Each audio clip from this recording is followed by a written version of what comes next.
ಒಂದು ಕಹಿಯಾದ ಸತ್ಯ ಹೇಳ್ತೀನಿ ಕೇಳಿ. ನೀವು ಯಾವಾಗಲೂ ರೈಟ್ ಇರ್ತೀರಾ, ಟ್ರೂತ್ ಹೇಳ್ತೀರಾ, ಯಾರಿಗೂ ಮೋಸ ಮಾಡಲ್ಲ. ಆದರೂ ಕೂಡ ಪೀಪಲ್ ನಿಮ್ಮ ಮಾತನ್ನು ಕೇಳಲ್ಲ, ನಿಮ್ಮನ್ನು ತುಂಬ ಲೈಟ್ಲಿ ತಗೊಳ್ತಾರೆ. ಮತ್ತು ಎಲ್ಲಕ್ಕಿಂತ ಪೇನ್ಫುಲ್ ವಿಷಯ ಏನಂದರೆ, ಜನ ನಿಮ್ಮ ಟ್ರಸ್ಟ್ನ ಅಡ್ವಾಂಟೇಜ್ ತಗೊಳ್ತಾರೆ, ನಿಮ್ಮನ್ನು ಯೂಸ್ ಮಾಡ್ಕೊಳ್ತಾರೆ. ನಿಮ್ಮ ಲೈಫ್ನಲ್ಲಿ ಇದು ನಡೀತಾ ಇದ್ರೆ ಟೆನ್ಷನ್ ತಗೋಬೇಡಿ. ಯಾಕಂದರೆ ಇವತ್ತು ನಾನು ನಿಮ್ಗೆ ಏನು ಕಲಿಸ್ಕೊಡೋಕೆ ಹೋಗ್ತಾ ಇದ್ದೀನಿ, ಅದನ್ನು ಕಲಿತ ಮೇಲೆ ಜನ ನಿಮ್ಮನ್ನು ಯೂಸ್ ಮಾಡಲ್ಲ. ಬದಲಿಗೆ ನೀವು ಜನರನ್ನು ಯೂಸ್ ಮಾಡ್ತೀರಾ. ಮತ್ತು ಅದು ಕೂಡ ಅವ್ರಿಗೆ ಸ್ವಲ್ಪನೂ ಗೊತ್ತಾಗ್ದಾಗೆ. Master the art of manipulation ಅನ್ನೋದು ಒಂದು ಅಂಥ ಆರ್ಟ್. ಇದನ್ನ ಯೂಸ್ ಮಾಡಿಕೊಂಡು ಆಪೋಸಿಟ್ ಪರ್ಸನ್ನ ಕಂಪ್ಲೀಟ್ಲಿ ಕಂಟ್ರೋಲ್ ಮಾಡ್ಬೋದು. ಅವರಿಂದ ನಿಮ್ಮ ಕೆಲಸ ಮಾಡಿಸ್ಕೊಳ್ಬೋದು, ಅವ್ರ ಡಿಸಿಷನ್ಸ್ನ ಚೇಂಜ್ ಮಾಡಿಸ್ಬೋದು. ಅದು ಕೂಡ ಅವ್ರ ಮೈಂಡ್ಗೆ ಸ್ವಲ್ಪನೂ ಡೌಟ್ ಬರದೇ ಇರೋ ಹಾಗೆ. ನೋಡಿ, ನಿಮ್ಮ ರಿಯಲ್ ಲೈಫ್ನಲ್ಲಿ ನೀವು ಯಾವತ್ತೂ ಮ್ಯಾನಿಪುಲೇಷನ್ ಯೂಸ್ ಮಾಡಿಲ್ಲ ಅಂದರೆ, ಅಥವಾ ಇದ್ರ ಬಗ್ಗೆ ನಿಮಗೆ ಝೀರೋ ನಾಲೆಜ್ ಇದ್ರೂ ಭಯ ಪಡಬೇಡಿ. ಯಾಕಂದರೆ ನಿಮ್ಮನ್ನು ಈ ಗೇಮ್ನಲ್ಲಿ ಮಾಸ್ಟರ್ ಮಾಡೋ ಜವಾಬ್ದಾರಿ ನಂದು. ಬಟ್ ಒಂದು ವಾರ್ನಿಂಗ್, ನಾವೀಗ ಹೋಗ್ತಾ ಇರೋದು ಕಂಪ್ಲೀಟ್ ಡಾರ್ಕ್ ಸೈಕಾಲಜಿ ಪ್ರಪಂಚಕ್ಕೆ. ಈ ವಿಡಿಯೋದ ಎಂಡ್ವರೆಗೂ ನೀವು ನೋಡಿದ್ರೆ ಖಂಡಿತ ನೀವು ಹಳೆಯ ಮನುಷ್ಯ ಆಗಿ ಉಳಿಯಲ್ಲ. ನೀವು ನೋಡುವ ದೃಷ್ಟಿ ಪೂರ್ತಿ ಚೇಂಜ್ ಆಗಿಬಿಡುತ್ತೆ. ಆದರೆ ಒಮ್ಮೆ ಈ ಜರ್ನಿ ಸ್ಟಾರ್ಟ್ ಆದರೆ ನೀವು ಮಧ್ಯದಲ್ಲಿ ಕ್ವಿಟ್ ಮಾಡೋಕ್ಕಾಗಲ್ಲ. If you are ready, then I welcome you to this dark series. Full ಫೋಕಸ್ಸಿಂದ ಕೇಳಿ.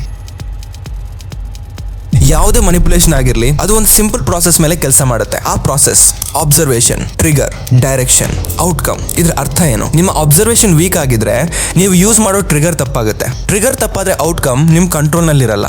ಅದಕ್ಕೆ ಮ್ಯಾನಿಪುಲೇಷನ್ ಮಾಡೋಕ್ಕಿಂತ ಮುಂಚೆ ಅಬ್ಸರ್ವೇಷನ್ ಮಾಡೋದು ನಾನ್ ನೆಗೋಷಿಯಬಲ್. ಅಂದ್ರೆ ಇದ್ರ ಅರ್ಥ ಇದ್ರ ಮೇಲೆ ಗೇಮ್ ಸ್ಟಾರ್ಟ್ ಆಗೋದೇ ಇಲ್ಲ. ಯಾಕಂದ್ರೆ ನೀವು ಯಾರದ್ದಾದ್ರೂ ಬ್ರೈನ್ ಒಳಗೆ ಹೋಗಿ ಅವ್ರನ್ನ ಕಂಟ್ರೋಲ್ ಮಾಡಬೇಕು ಅಂದ್ರೆ ಫಸ್ಟ್ ಆ ಮನುಷ್ಯ ಹೇಗೆ ಯೋಚನೆ ಮಾಡ್ತಾನೆ, ಅವನಿಗೆ ಯಾವ ವಿಷಯ ಬೇಗ ಟ್ರಿಗರ್ ಆಗುತ್ತೆ ಅಂತ ನೀವು ತಿಳಿಲೇಬೇಕು. ನಾನಿಲ್ಲಿ ನಾರ್ಮಲ್ ವಿಡಿಯೋಸ್ನಲ್ಲಿ ಹೇಳೋ ನಾರ್ಮಲ್ ಅಬ್ಸರ್ವೇಷನ್ ಬಗ್ಗೆ ಮಾತಾಡ್ತಿಲ್ಲ. ನಾನು ಮಾತಾಡ್ತಿರೋದು ಐನೋಕೋಜಿ ಯೂಸ್ ಮಾಡೋ ನೆಕ್ಸ್ಟ್ ಲೆವೆಲ್ ಅಬ್ಸರ್ವೇಷನ್ ಬಗ್ಗೆ. ಐನೋಕೋಜಿ ಯಾವತ್ತು ಸುಮ್ಮನೆ ರ್ಯಾಂಡಮ್ ಆಗಿ ಜನರನ್ನ ನೋಡಲ್ಲ. ಅವನ ಅಬ್ಸರ್ವೇಷನ್ ಯಾವತ್ತು 4 ಲೇಯರ್ಸ್ನಲ್ಲಿರುತ್ತೆ. Layer 1 behaviour observation, layer 2 emotional trigger observation, layer 3 pattern observation, layer 4 power position observation. ನೀವು ಮಾಸ್ಟರಿ ಸಾಧಿಸಬೇಕು ಅಂದ್ರೆ ಈ 4 ಲೇಯರ್ಸ್ನ ಅರ್ಥ ಮಾಡ್ಕೊಳ್ಳೇಬೇಕು. ಇದನ್ನ ಕಲ್ತು ಅಂದ್ರೆ ನೀವು ಯಾರದೇ ಮೈಂಡ್ ಒಳಗಡೆ ಆರಾಮಾಗಿ ಎಂಟ್ರಿ ಕೊಡ್ಬೋದು. Layer number 1 behaviour observation. ಇದರ ಅರ್ಥ ಎದುರುಗಡೆ ಇರೋ ಮನುಷ್ಯ ಬಾಯಲ್ಲಿ ಏನ್ ಹೇಳ್ತಿದ್ದಾನೆ ಅಂತ ಕೇಳೋದಲ್ಲ. ನಿಜವಾದ ಅಬ್ಸರ್ವೇಷನ್ ಅಂದ್ರೆ ಆ ಮನುಷ್ಯ ಆಕ್ಷನ್ ನಲ್ಲಿ ಹೇಗೆ ರಿಯಾಕ್ಟ್ ಮಾಡ್ತಾನೆ, ಅವನ್ ಡೆಕ್ ಈಶನ್ ಪ್ಯಾಟರ್ನ್ ಹೇಗಿದೆ ಅಂತ ನೋಡೋದು. ಐನೋಕೋಜಿ ಫಸ್ಟ್ ಯೂಸ್ ಮಾಡೋದೇ ಈ ಸ್ಟೆಪ್. ಒಂದು ಗ್ರೂಪ್ ನಲ್ಲಿ ಅವ್ನು ನೋಟಿಸ್ ಮಾಡ್ತಾನೆ, ಯಾರು ಜಾಸ್ತಿ ಮಾತಾಡ್ತಾರೆ, ಯಾರು ಬರೀ ಫಾಲೋ ಮಾಡ್ತಾರೆ, ಯಾರು ಡಿಸಿಷನ್ ತಗೊಳಕ್ ಮುಂದೆ ಬರ್ತಾರೆ, ಯಾರು ಹಿಂದೆ ಹೋಗ್ತಾರೆ, ಕಷ್ಟ ಬಂದಾಗ ಯಾರು ಡಿಫೆನ್ಸಿವ್ ಆಗ್ತಾರೆ, ಯಾರು ಕ್ಯಾಲ್ಮ್ ಆಗಿರ್ತಾರೆ. ಈ ಸಣ್ಣ ಸಣ್ಣ ಸಿಗ್ನಲ್ಸ್ ಇಂದ ಗೊತ್ತಾಗುತ್ತೆ ಆ ಮನುಷ್ಯ ಯಾವ ಕ್ಯಾಟಗರಿಗೆ ಸೇರ್ತಾನೆ ಅಂತ. ಲೀಡರಾ, ಫಾಲೋವರ, ಅಟೆನ್ಷನ್ ಸೀಕರ. ಫಾರ್ ಎಕ್ಸಾಂಪಲ್, ಒಬ್ಬ ವ್ಯಕ್ತಿ ಪ್ರತಿ ಸಣ್ಣ ವಿಷಯಕ್ಕೂ ತನ್ನನ್ನು ತಾನು ಜಸ್ಟಿಫೈ ಮಾಡ್ಕೊಳ್ತಾನೆ, ಎಲ್ಲಾದ್ರಲ್ಲೂ ತನ್ನದೇ ರೈಟ್ ಅಂತ ವಾದ ಮಾಡ್ತಾನೆ ಅಂದ್ರೆ ಅದರ ಅರ್ಥ ಅವನು ಇನ್ಸೆಕ್ಯೂರ್ ಆಗಿದ್ದಾನೆ, ಅವನಿಗೆ ಜನರ ಅಪ್ರೂವಲ್ ಬೇಕು. ಅದೇ ಇನ್ನೊಬ್ಬ ವ್ಯಕ್ತಿ ಎಂಥದೇ ಸಿಚುವೇಶನ್ ಬಂದ್ರು ಕ್ಯಾಲ್ಮ್ ಆಗಿ ಹ್ಯಾಂಡಲ್ ಮಾಡ್ತಾನೆ, ಬೇರೆಯವರ ಮಾತು ಕೇಳ್ತಾನೆ, ಆದ್ರೆ ಡಿಸಿಷನ್ ತನ್ನದೇ ತಗೊಳ್ತಾನೆ ಅಂದ್ರೆ he is A real leader. Behaviour observation ಇಂದ ನಿಮ್ಗೆ ಗೊತ್ತಾಗುತ್ತೆ ಇವ್ರ ಮೇಲೆ ಯಾವ ಮ್ಯಾನಿಪುಲೇಷನ್ ಟೆಕ್ನಿಕ್ ವರ್ಕ್ ಆಗುತ್ತೆ ಮತ್ತು ಯಾರನ್ನ ಬರೀ ಅಬ್ಸರ್ವ್ ಮಾಡೋದು ಬೆಟರ್ ಅಂತ. ಈ ಲೇಯರ್ ಅರ್ಥ ಆಗಿಲ್ಲ ಅಂದ್ರೆ ಮುಂದಿನ ಸ್ಟೆಪ್ಸ್ ಎಲ್ಲ ಮೀನಿಂಗ್ಲೆಸ್. ಬಾಸ್, ಇಲ್ಲಿಯವರೆಗೂ ನಿಮ್ಮ ಲೈಫ್ನಲ್ಲಿ ನಾನು ಇವನನ್ನ ತುಂಬಾ ಒಳ್ಳೆ ಫ್ರೆಂಡ್ ಅನ್ಕೊಂಡಿದ್ದೆ, ಆದ್ರೆ ಇವನು ನನ್ನನ್ನೇ ಯೂಸ್ ಮಾಡ್ಕೊಂಡ ಅಂತ. ನಿಮ್ಗೆ ಯಾವತ್ತಾದ್ರೂ ಮೋಸ ಆಗಿದೆಯಾ? ಹಾಗಾದ್ರೆ ನೀವು ಅಬ್ಸರ್ವೇಷನ್ ನಲ್ಲಿ ಫೇಲ್ ಆಗಿದ್ದೀರಾ ಅಂತ ಅರ್ಥ. ಇನ್ಮುಂದೆ ನಾನು ಯಾರಿಂದಲೂ ಯೂಸ್ ಆಗಲ್ಲ, ಬದಲಿಗೆ ನಾನೇ ಗೇಮ್ ಕಂಟ್ರೋಲ್ ಮಾಡ್ತೀನಿ ಅನ್ನೋ ಧೈರ್ಯ ನಿಮ್ಗಿದ್ರೆ ಈಗಲೇ ಆ ಲೈಕ್ ಬಟನ್ನ ಹಿಟ್ ಮಾಡಿ. ಯಾಕಂದ್ರೆ ಈ ಚಾನೆಲ್ನಲ್ಲಿ ನಾನು 99 ಲೂಸರ್ಸ್ಗೆ ಕತೆ ಹೇಳಲ್ಲ.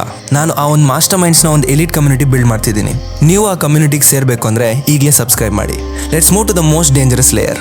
Layer number 2 emotional trigger observation. Behaviour ಇಂದ ಮನುಷ್ಯ ಎಂಥವನು ಅಂತ ಗೊತ್ತಾಗುತ್ತೆ. ಆದ್ರೆ ಮ್ಯಾನಿಪುಲೇಷನ್ ಅಸಲಿ ಕೀ ಪಾಯಿಂಟ್ ಇರೋದೇ ಇಮೋಷನ್ಸ್ ನಲ್ಲಿ. ಈ ಪ್ರಾಸೆಸ್ ನಲ್ಲಿ ಐನೋಕೋಜಿ ಏನ್ ಮಾಡ್ತಾನೆ ಅಂದ್ರೆ ಆ ಮನುಷ್ಯನ ಇಂಟರ್ನಲ್ ಬ್ಯಾಲೆನ್ಸ್ ನ ಯಾವ ವಿಷಯ ಅಲ್ಲಾಡಿಸುತ್ತೆ, ಶೇಕ್ ಮಾಡುತ್ತೆ ಅಂತ ಹುಡುಕ್ತಾನೆ. ಯಾರಾದ್ರೂ ಸ್ವಲ್ಪ ಬೈದ್ರೆ ಅವ್ನು ಡಿಫೆನ್ಸಿವ್ ಆಗ್ತಾನ, ಅಥವಾ ಯಾರು ಅವನನ್ನು ಮಾತಾಡಿಸ್ಲಿಲ್ಲ ಅಂದ್ರೆ ಇಗ್ನೋರ್ ಮಾಡಿದ್ರೆ ಅವನು ವಿಲವಿಲ ಒದ್ದಾಡ್ತಾನ, ಯಾರಾದ್ರೂ ಹೊಗಳಿದ್ರೆ ಕಾಂಪ್ಲಿಮೆಂಟ್ ಮಾಡಿದ್ರೆ ಓವರ್ ಕಾನ್ಫಿಡೆಂಟ್ ಆಗ್ತಾನ. ಈ ಸಣ್ಣ ಸಿಗ್ನಲ್ಸ್ ಇಂದ ಗೊತ್ತಾಗುತ್ತೆ ಅವನ ಈಗೋ ಎಷ್ಟಿದೆ, ಅವನಿಗೆ ಫಿಯರ್ ಆಫ್ ರಿಜೆಕ್ಷನ್ ಎಷ್ಟಿದೆ ಅಂತ. ಫಾರ್ ಎಕ್ಸಾಂಪಲ್, ಯಾರಾದ್ರೂ ಒಂದು ಸಣ್ಣ ತಪ್ಪಿಡಿದ್ರೆ ತಕ್ಷಣ ಕೋಪ ಮಾಡ್ಕೊಳ್ಳೋ ವ್ಯಕ್ತಿ ಇದ್ರೆ ಅವನ ಈಗೋ ತುಂಬಾ ಸೆನ್ಸಿಟಿವ್ ಇದೆ, ಅವನಿಗೆ ವ್ಯಾಲಿಡೇಷನ್ ಬೇಕು ಅಂತ ಅರ್ಥ. ಅದೇ ಯಾರಾದ್ರೂ ಹೊಗಳಿದ ತಕ್ಷಣ ಉಬ್ಬಿ ಹೋಗೋ ವ್ಯಕ್ತಿ ಇದ್ರೆ ಅವನನ್ನ ಕಂಟ್ರೋಲ್ ಮಾಡೋದು ಅತಿ ಸುಲಭ. ಅವನ ಈಗೋನ ಬೂಸ್ಟ್ ಮಾಡಿದ್ರೆ ಸಾಕು, ನೀವು ಹೇಳಿದ್ದೆಲ್ಲ ಕೇಳ್ತಾನೆ. ಇಮೋಷನಲ್ ಅಬ್ಸರ್ವೇಷನ್ ಬರೀ ಮನುಷ್ಯ ಯಾವಾಗ ಅಪ್ಸೆಟ್ ಆಗ್ತಾನೆ ಅಂತ ಹೇಳಲ್ಲ, ಬದಲಿಗೆ ಯಾವ ಸಿಚುವೇಶನ್ ಅಲ್ಲಿ ಅವನು ಕಂಟ್ರೋಲ್ ಕಳ್ಕೊಳ್ತಾನೆ ಅಂತ ಹೇಳುತ್ತೆ. ಎಕ್ಸಾಕ್ಟ್ಲಿ ಅಲ್ಲೇ ನಿಮ್ಮ ಮ್ಯಾನಿಪುಲೇಷನ್ ಸ್ಟಾರ್ಟ್ ಆಗೋದು. Layer number 3 pattern observation. ಒಂದೇ ಒಂದು ಇನ್ಸಿಡೆಂಟ್ ನೋಡಿ ಯಾರನ್ನು ಜಡ್ಜ್ ಮಾಡಬಾರ್ದು. ಅದಕ್ಕೆ ಐನೋಕೋಜಿ ಪ್ರತಿಯೊಬ್ಬ ವ್ಯಕ್ತಿಯನ್ನ ರಿಪೀಟೆಡ್ ಸಿಚುವೇಶನ್ಸ್ ನಲ್ಲಿ ಅಬ್ಸರ್ವ್ ಮಾಡ್ತಾನೆ.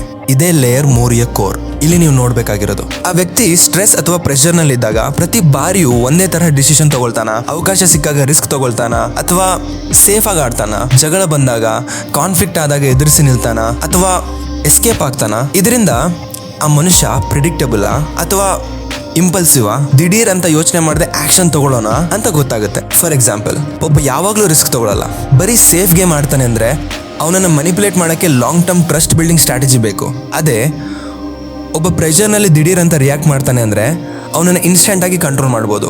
ಪ್ಯಾಟರ್ನ್ ಅಬ್ಸರ್ವೇಷನ್ ನಿಮ್ಗೆ ಹೇಳುತ್ತೆ ಯಾವ ಮ್ಯಾನಿಪುಲೇಷನ್ ತಕ್ಷಣ ವರ್ಕ್ ಆಗುತ್ತೆ ಮತ್ತು ಯಾವುದು ಲಾಂಗ್ ಟರ್ಮ್ ಪ್ಲಾನಿಂಗ್ ಕೇಳುತ್ತೆ ಅಂತ.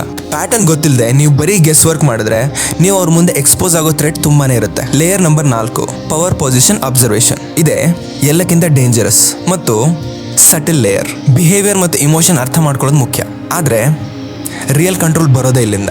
ಐನೋಕೋಜಿ ಇಲ್ಲಿ ಏನು ಅಬ್ಸರ್ವ್ ಮಾಡ್ತಾನೆ ಅಂದರೆ, ಒಂದು ಗ್ರೂಪ್ನಲ್ಲಿ ರಿಯಲ್ ಅಥಾರಿಟಿ ಯಾರ ಹತ್ರ ಇದೆ, ಯಾರು ಯಾರಿಂದ ಅಪ್ರೂವಲ್ ತಗೊಳ್ತಾರೆ, ಯಾರ ಮುಂದೆ ಯಾರು ತಮ್ಮ ಟೋನ್ ಅಥವಾ ಪೋಸ್ಚರ್ ಚೇಂಜ್ ಮಾಡ್ತಾರೆ, ಇದರಿಂದ ಗೊತ್ತಾಗುತ್ತೆ ಸುಮ್ಮನೆ ಹೊರಗಡೆ ಕಾಣೋ ಲೀಡರ್ ಯಾರು ಮತ್ತು ರಿಯಲ್ ಪವರ್ ಇಟ್ಕೊಂಡಿರೋ ಕಿಂಗ್ ಮೇಕರ್ ಯಾರು ಅಂತ. ಫಾರ್ ಎಕ್ಸಾಂಪಲ್, ಒಬ್ಬ ವ್ಯಕ್ತಿ ಓಪನ್ ಆಗಿ ಎಲ್ರಿಗೂ ಕಮಾಂಡ್ ಮಾಡ್ತಾನೆ, ಆದರೆ ಪ್ರತಿ ಬಾರಿಯೂ ಇನ್ನೊಬ್ಬನ ಕಡೆ ನೋಡಿ ಅಪ್ರೂವಲ್ ತಗೊಳ್ತಾನೆ ಅಂದರೆ ಆ ಕಮಾಂಡ್ ಮಾಡೋನು ಕೇವಲ ವಿಸಿಬಲ್ ಲೀಡರ್ ಅಷ್ಟೇ, ರಿಯಲ್ ಪವರ್ ಅವನ ಹತ್ರ ಇಲ್ಲ. ಆದರೆ ಯಾವ ವ್ಯಕ್ತಿ ಸುಮ್ಮನೆ ಸೈಲೆಂಟ್ ಆಗಿದ್ದು ಎಲ್ಲ ಇನ್ಫಾರ್ಮೇಷನ್ ಕಂಟ್ರೋಲ್ ಮಾಡ್ತಾ ಇರ್ತಾನೋ ಅವನೇ ರಿಯಲ್ ಪವರ್ ಹೋಲ್ಡರ್. ಅವನನ್ನು ಮನಿಪುಲೇಟ್ ಮಾಡಿದ್ರೆ ಮಾತ್ರ ನಿಮಗೆ ಹೈ ರಿವಾರ್ಡ್ ಸಿಗೋದು. ಈ ಲೇಯರ್ 4 ನಿಮ್ಗೆ ಗೊತ್ತಾಗುತ್ತೆ ಯಾರ ಜೊತೆ ಡೈರೆಕ್ಟಾಗಿ ಫೈಟ್ ಮಾಡಬೇಕು, ಯಾರನ್ನ ಅವಾಯ್ಡ್ ಮಾಡಬೇಕು ಅಂತ. ಮತ್ತು ಫೈನಲ್ ಆಗಿ ಎಲ್ಲಕ್ಕಿಂತ ಇಂಪಾರ್ಟೆಂಟ್ ರೂಲ್, ನೀವು ಅವ್ರನ್ನ ಅಬ್ಸರ್ವ್ ಮಾಡ್ತಿದ್ದೀರಾ ಅನ್ನೋ ವಿಷಯ ಅವ್ರಿಗೆ ಸ್ವಲ್ಪನೂ ಗೊತ್ತಾಗಬಾರ್ದು. ತಪ್ಪಿ ಕೂಡ ಅವ್ರಿಗೆ ಇದು ಗೊತ್ತಾಯಿತು ಅಂದರೆ ನಿಮ್ಮ ಗೇಮ್ ಸ್ಟಾರ್ಟ್ ಆಗೋ ಮುಂಚೆನೇ ಎಂಡ್ ಆಗಿಬಿಡುತ್ತೆ. ಐನೋಕೋಚ್ ಯಾವತ್ತು ಅಬ್ಸರ್ವ್ ಮಾಡೋಕ್ಕೆ ಅಂತ ಎಕ್ಸ್ಟ್ರಾ ಎಫರ್ಟ್ ಹಾಕಲ್ಲ, ಯಾವುದೇ ಕ್ವಶನ್ ಕೇಳಲ್ಲ, ಕುತೂಹಲ ತೋರಿಸಲ್ಲ. ಅವನು ಜಸ್ಟ್ ಬ್ಯಾಕ್ಗ್ರೌಂಡ್ನಲ್ಲಿ ಸೈಲೆಂಟ್ ಆಗಿರ್ತಾನೆ ಮತ್ತು ಜನರನ್ನು ನ್ಯಾಚುರಲಿ ಬಿಹೇವಿಯರ್ ಮಾಡೋಕ್ಕೆ ಬಿಡ್ತಾನೆ. ಯಾಕಂದರೆ ಒಬ್ಬ ಮನುಷ್ಯ ಅತಿ ಹೆಚ್ಚು ಸತ್ಯ ಹೇಳೋದು ಯಾವಾಗ ಗೊತ್ತಾ, ನನ್ನನ್ನು ಯಾರು ನೋಡ್ತಿಲ್ಲ ಅಂತ ಅವ್ನಿಗೆ ಅನಿಸಿದಾಗ. ಇದೇ ಇಲ್ಯೂಷನ್ ಐನೋಕೋಜಿ ಯೂಸ್ ಮಾಡೋದು. ಇವತ್ತು ಕಲಿತ ಈ 4 ಲೇಯರ್ಸ್ ಮುಂದಿನ ಎಲ್ಲ ಮನಿಪುಲೇಷನ್ ಟೆಕ್ನಿಕ್ಸ್ಗೆ ಬೇಸ್ ಆಗಿರುತ್ತೆ. ಇದರಲ್ಲಿ ನಿಮ್ಗೆ ಯಾವುದೇ ಡೌಟ್ ಇದ್ದರೂ ಕಾಮೆಂಟ್ ಬಾಕ್ಸ್ನಲ್ಲಿ ಕೇಳಿ, ನಾನು ಪ್ರತಿಯೊಂದು ಕಾಮೆಂಟ್ನ ಓದಿ ರಿಪ್ಲೈ ಮಾಡ್ತೀನಿ. ಈಗ ನೀವು ನಿಜವಾಗ್ಲೂ ಈ ಡಾರ್ಕ್ ಜರ್ನಿಯನ್ನು ಮುಂದಕ್ಕೆ ತೊಗೊಂಡು ಹೋಗೋಕ್ಕೆ ಸೀರಿಯಸ್ ಆಗಿದ್ದರೆ ಮತ್ತು ಮುಂದಿನ ಮನಿಪುಲೇಷನ್ ಕಲಿಯೋಕ್ಕೆ ರೆಡಿ ಇದ್ದರೆ ಕಾಮೆಂಟ್ ಸೆಕ್ಷನ್ನಲ್ಲಿ ಫೇಸ್ 2 ಅಂತ ಟೈಪ್ ಮಾಡಿ. ಯಾರು ಕಾಮೆಂಟ್ ಮಾಡ್ತಾರೋ ಅವರಿಗೆ ಮಾತ್ರ ಈ ಗೇಮ್ನ ಅಸಲಿ ಪವರ್ ಅರ್ಥ ಆಗಿದೆ ಅಂತ ನಾನು ನಂಬ್ತೀನಿ. Keep learning, keep observing. ನಾನು ಮತ್ತೊಂದು ಮಾಸ್ಟರ್ ಕ್ಲಾಸ್ ಜೊತೆ ಬರ್ತೀನಿ. This is Yashwant signing off. Love you all. Bye guys.